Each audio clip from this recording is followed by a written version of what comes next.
자, 6페이지 보겠습니다. 조세법의 법원이죠. 자, 지금 우리가 지난 시간에 여러분들하고 무슨 얘기를 했냐면 세금의 어떤 특징, 개념에 대해서 살펴봤는데, 세금이라는 거는 국가가 필요한 재정 수입을 충당하기 위해서 국가의 회원인 국민들한테 걷어들이는 게 세금이라 그랬죠. 그러다 보니까요, 세금을 걷어들이려고 하는 국가와 세금을 웬만하면 안 내려고 하는 국민들 간에 충돌이 발생하게 됩니다.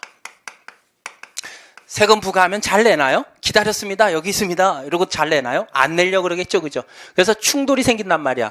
그러면 얘하고 생기는 이 충돌 문제를 누군가는 해결해 줘야 되는데, 그 충돌을 해결해 주는 강제 규범이 뭐냐? 그게 바로 법규라는 겁니다. 조세법이죠. 세금에 관한 법이니까. 그래서 조세법이, 법규가 얘하고 얘 사이에 껴가지고 이 충돌 문제를 해결해 준다는 거야. 그래서 충돌을 했을 때 이 문제를 해결하기 위한 판단 기준을 제공하는 거, 그걸 뭐라 그러냐면 법원성이라 그럽니다. 법원성.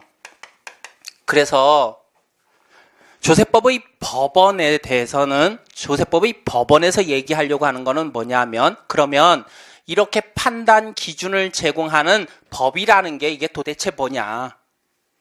어떤 세법이 얘를 둘 사이에 껴가지고 이 이해관계 충돌을 상충하는 관계를 요거를 조정해 주느냐? 거기에 대한 문제를 한번 살펴보겠다는 겁니다. 그런데 이거는요, 뭐 비단 조세법이라 그래서 특별히 다르진 않습니다. 그냥 일반적으로 우리가 우리 사회 시간에, 고등학교 때 사회 시간에 배웠던 거하고 똑같습니다. 법에는 크게 성문법하고 불문법으로 나누잖아요. 그죠?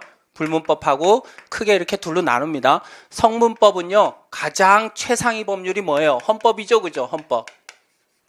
헌법입니다. 그 밑에 누구예요? 법률이죠. 법률.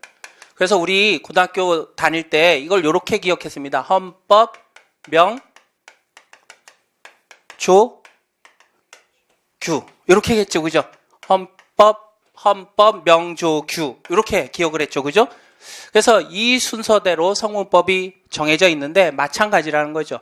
요게 다 법원성이 있습니다. 판단 근거를 제공한다는 거죠. 그리고요, 불문법은요. 불문법은 우리 대표적인 게 판례가 있고요. 그죠? 그 다음에 관습법이 있고요. 그리고 조리가 있습니다. 이렇게 세법에서도 판례, 관습, 조리가 있다는 거죠.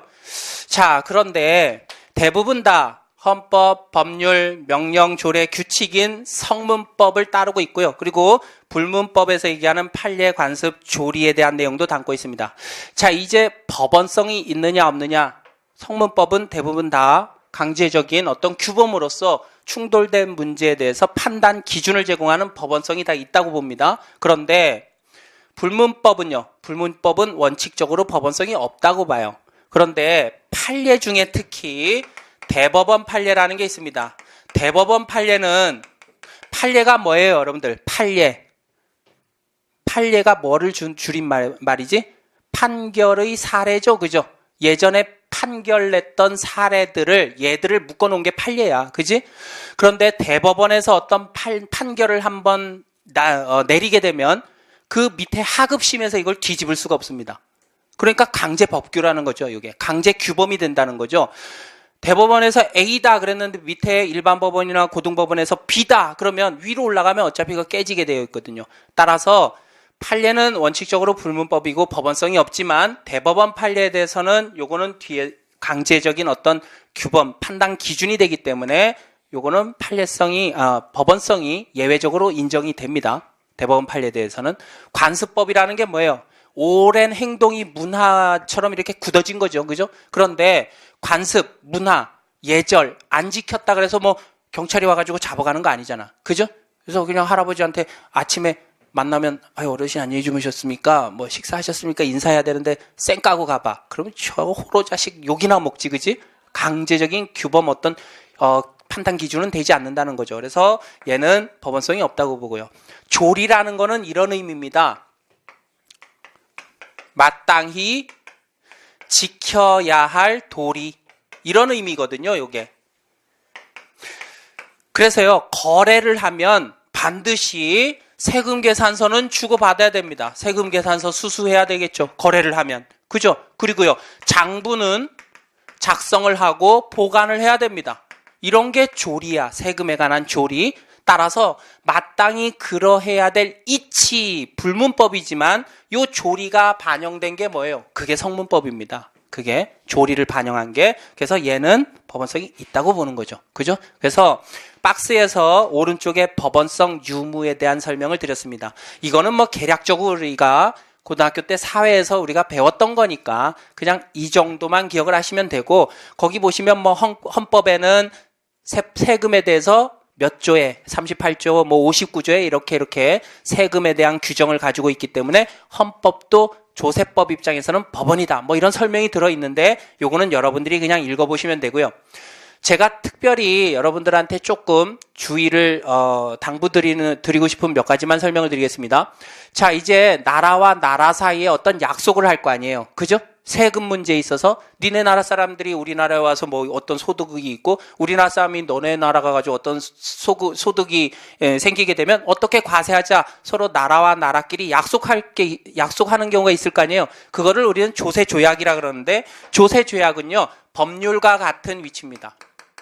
조세조약은. 그런데 법률은요 그냥 내국법, 국내법은 일반법이죠. 그죠?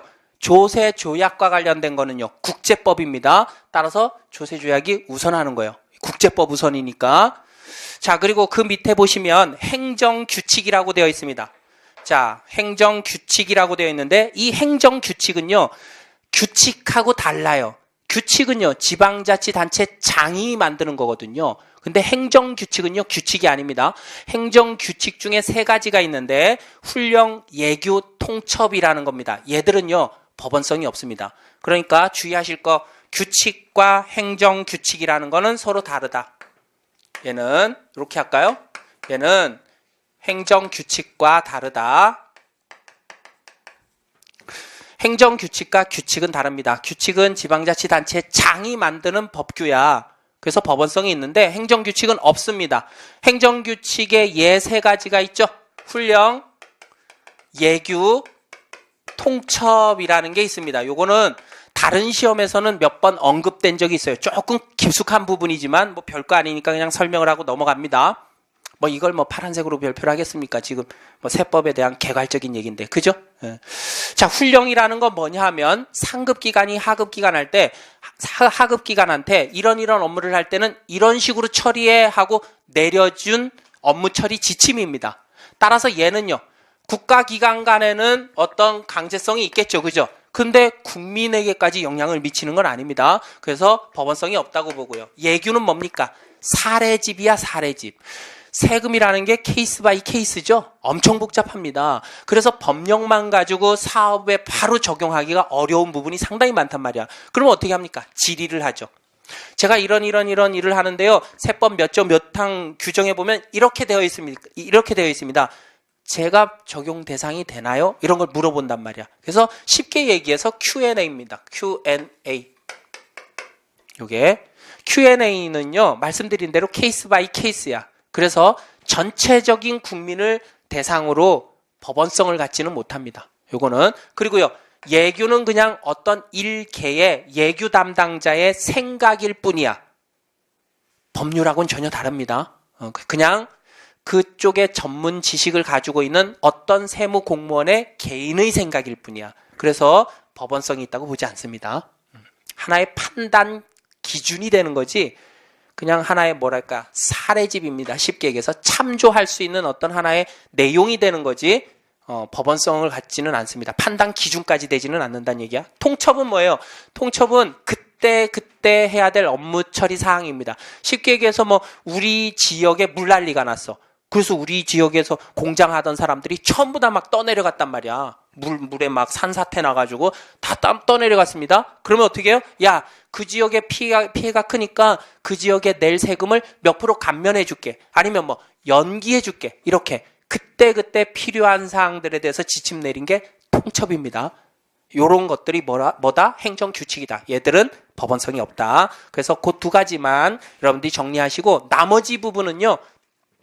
그냥 사회 시간에 배운 거니까 전체적으로 세법도 이 틀에서 움직인다.